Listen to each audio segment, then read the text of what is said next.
નમસ્કાર, media news સાથે હું છું જયેશ। સૌપ્રથમ વાત સાબરમતી નદીની કે જ્યાં આખરે વાસણા બેરેજમાંથી મોટા પ્રમાણમાં પાણી છોડવામાં આવ્યું છે અને તેને કારણે નીચાણવાળા વિસ્તારોને ખાસ એલર્ટ કરવામાં આવ્યા છે। વાસણા બેરેજના 27 દરવાજા 12 ફૂટ સુધી ખોલવામાં આવ્યા છે। આપને પણ જણાવીએ કે અહીં વાસણા બેરેજમાંથી 94,000 ક્યુસેક પાણી છોડાઈ રહ્યું છે અને હવે વધુ વરસાદ ન પડે તો રાહત મળવાની પણ શક્યતા છે। થોડા કલાકો બાદ અહીં સાબરમતી નદીના પ્રચંડ પ્રવાહમાં ઘટાડાની શક્યતા જોવાઈ રહી છે। અમદાવાદ ગ્રામ્યના વિસ્તારોમાં તંત્રની ટીમ સતત આ પરિસ્થિતિ પર નજર રાખી રહી છે। મામલતદાર સહિતના અધિકારીઓ હજુ પણ એલર્ટ મોડ પર છે। નદીના પટના વિસ્તારમાં હજુ પણ ન જવા માટે તંત્રએ ખાસ અપીલ કરી છે।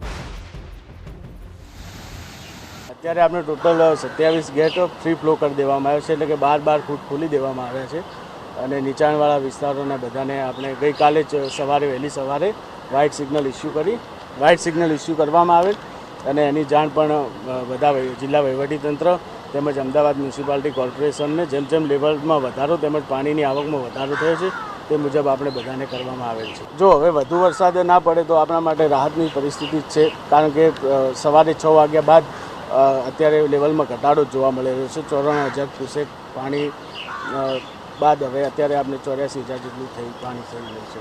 ધરોઈ ડેમમાં જે છે 82% જેટલું પાણી ભરાઈ ગયેલું છે અને લગભગ 27 જેટલા ગેટ એમના ખોલવામાં આવેલા છે।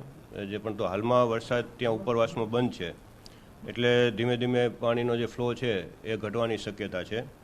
હાલમાં અહીંયા જે સાબરમતી વાસણા બેરેજમાં જે પાણી છોડવામાં આવી રહેલું છે તે છે લગભગ 94,000 ક્યુસેક જેટલું છે અને એમાં આજથી ઉત્તરોત્તર એમાં ઘટાડો થવાની શક્યતા રહેલી છે। અત્રે ઉલ્લેખનીય છે કે સાબરમતી નદીનું જળસ્તર વધતા અમદાવાદના 19 વિસ્તારોમાં, જ્યારે કે ધોળકા, બાવળા, દસક્રોઈ, ધંધુકા અને સાણંદના 133 જેટલા ગામોમાં એલર્ટ આપવામાં આવ્યું। સુભાષ બ્રિજ ખાતેથી વ્હાઇટ સિગ્નલ એલર્ટ અપાયું છે, જોકે હાલ કોઈ જ ચિંતાજનક પરિસ્થિતિ ન હોવાનું તંત્ર દ્વારા જણાવવામાં આવ્યું છે।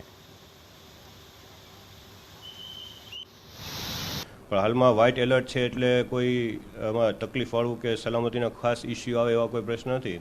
તેમ છતાં જેટલા પણ સાબરમતીના તટવર્તી ગામો છે તે દરેકમાં મામલતદાર ટીડીઓની ટીમ અને સ્થાનિક કક્ષાએ તલાટીને સાથે રાખીને દરેક ગામની વિઝિટ લઈ રહ્યા છે અને લોકોને સેન્સિટાઇઝ કરી રહ્યા છે।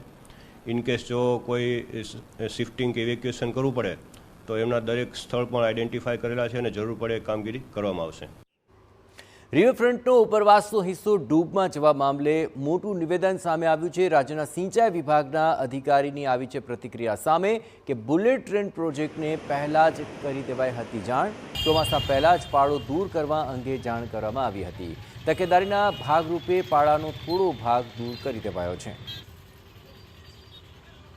એમના દ્વારા જે પાળો બનાવવામાં આવેલો તો એ આપણે એમને ચોમાસું સિઝન પહેલાં પણ એમને જાણ કરવામાં આવેલી હતી, ત્યારબાદ 7મા મહિનામાં અને અગાઉ પાણી છોડવાનું હતું એની પહેલાં પણ જાણ કરવામાં આવેલી હતી અને એમને અગમચેતીના તકેદારીના ભાગરૂપે કાલે થોડો પાળો પણ દૂર કરવામાં આવી દીધેલો છે એમના દ્વારા। આપણે એ પત્ર વ્યવહાર કરવાનું કારણ શું કન્સર્ન હતું? એ આપણે કોઈ અનિચ્છનીય ઘટના ના બને, પાણી ભરાય ના, એ માટે કરીને આપણે પાળો બનાવવામાં આવેલો હતો।